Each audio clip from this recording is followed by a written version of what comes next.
That's right, Wolf. And this specific hospital was only around a 10-minute drive from the demonstration site. And just to set the scene a bit, getting there, the streets were eerily empty. Pretty much the only vehicles we saw were ambulances themselves. Once we got to the hospital itself, ambulances were really rolling up nonstop, around one every few minutes. The situation even there was incredibly tense. We saw a number of walking wounded, most of them with bandages on their head, people also being rapidly whisked around on stretchers.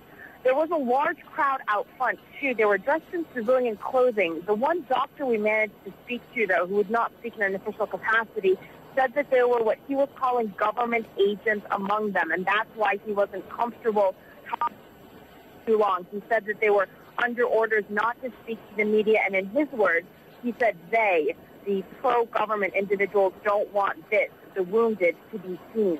He was explaining the difficulties in trying to get medical care into that demonstration site, saying that to get medics in, they had to hide in the ambulances. For some reason, the blockades around the demonstration site were only allowing ambulances in with a driver, so they had to hide additional people there just to get help to the site. Now, this specific hospital, he said, had treated around 100 to 120 wounded. Most were wounds to the head, burns as well due to those Molotof cocktails, some stab wounds too.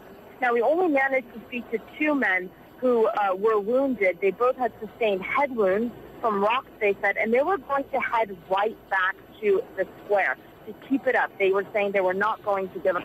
These two men were specifically anti-Mubarak demonstrators.